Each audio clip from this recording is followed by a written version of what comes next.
It was already dark when I dragged myself up the stairs that evening.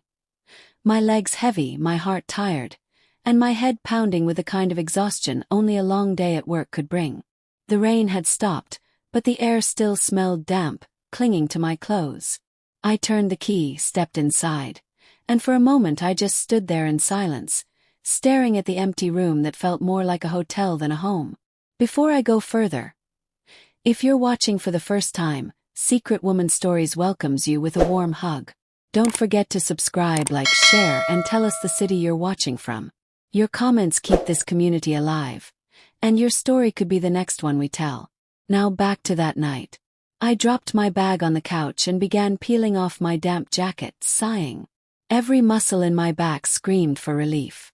I slipped off my shoes, let my hair down, and started to undress, not even caring if the curtains were still open. I was just too tired to think.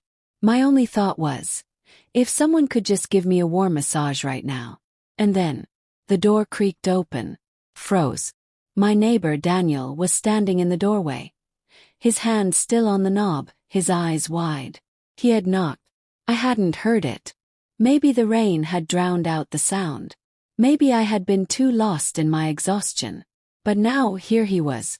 And here I was, halfway out of my blouse, exposed in more ways than one. Sorry. I thought I heard something, he stammered, his voice nervous, his face flushed. I stood there in shock, my blouse slipping down my arm. My first instinct was to yell, to push him out. But instead something strange happened. I didn't scream. I didn't move. I just looked at him. There was something in his eyes. Concern. Guilt. Or maybe something else. Something he was trying hard to hide. Daniel, I whispered, pulling my blouse closed. You shouldn't be here. I know, he said quickly. I know. Sorry. I was just checking. I thought I saw your light flicker, and with the rain I worried you might.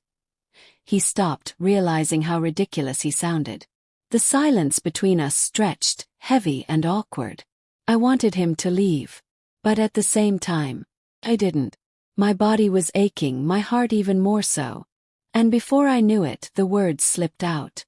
Daniel, could you, just for a moment, give me a massage? My back is killing me. I don't know why I asked. Maybe it was loneliness. Maybe it was the exhaustion talking. Or maybe, deep down, I just wanted to feel something, anything that wasn't emptiness. His eyes widened in shock. Are you serious? Yes, I whispered.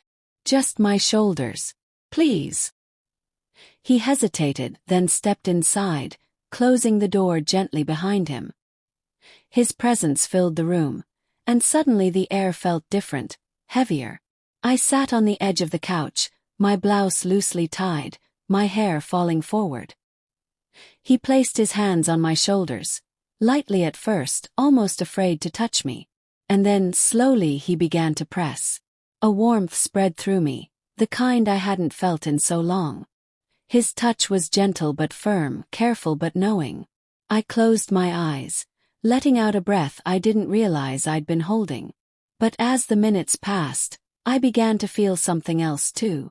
Not just comfort, but temptation. Because Daniel wasn't just my neighbor. He was my late husband's friend. And as his hands moved carefully across my tense muscles, I realized the line we were crossing. Daniel's hands lingered on my shoulders longer than they should have. Each press sent a wave of relief through my body, but also a wave of guilt through my chest. Because in that moment, I wasn't just a tired woman being comforted. I was a widow, and he wasn't just any neighbor. He was the man who once carried my husband's coffin. I wanted to stop him. I wanted to tell him to leave. But the words stuck in my throat. Instead I whispered, "Thank you. I really needed this." He said nothing. But I could feel his breath behind me, uneven, like he was holding back words of his own. Finally he spoke. "I shouldn't be here. This isn't right." I turned to look at him. His eyes burned with something between sorrow and longing. And that's when I realized. Daniel wasn't just giving me a massage. He was fighting a battle inside himself. I pulled away, clutching my blouse tighter. Then why did you come in, Daniel? Why did you stay? His face twisted with conflict. Because. Can't keep pretending. Every time I see you, every time I walk past this door, I think about him. And I think about you. And it tears me apart. My heart stopped. What are you saying? He swallowed hard. I promised him I'd look after you. He made me swear it before he got sick. But the truth is, I care about you in a way I shouldn't. And that terrifies me. The room spun. My late husband. My neighbor. This secret I never saw coming. Tears filled my eyes. You think caring about me is betrayal. But what about me, Daniel? Do you know how lonely it is to come home every night to silence? Do you know how heavy it feels to hold everything together when no one sees you breaking? He moved closer, his voice shaking. I see you. I always have. But if I let this happen, I'd be betraying him. And I can't do that. Not to him. Not to you. The silence after his words was deafening. My heart wanted to pull him closer, but my conscience wanted to push him away. And between the two, I felt like I was being torn apart. Finally, I whispered, "Then go, please. Before we both cross a line we can't uncross." Daniel hesitated. His eyes searched mine one last time, as if hoping I'd change my mind.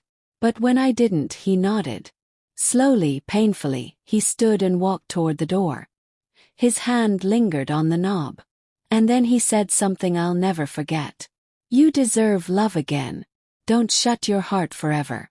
But make sure it's with someone who can carry it without breaking it further. I can't be that man. And just like that, he was gone. The door clicked shut. The room was silent again. But nothing inside me felt the same. I sat there, my blouse half open, my heart wide open, realizing the truth. Sometimes the greatest temptation isn't giving in, it's holding back. That night taught me something I'll never forget. Love and loneliness can blur the lines between comfort and betrayal. But true strength is knowing when to stop before you lose yourself. So if you're watching this and you've ever stood at the edge of temptation, remember, your choices today can either heal your heart or break it further. This has been Secret Woman Stories. Don't forget to subscribe, like, share, and tell us the city you're watching from.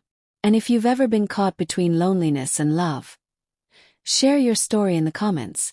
Someone out there might need it.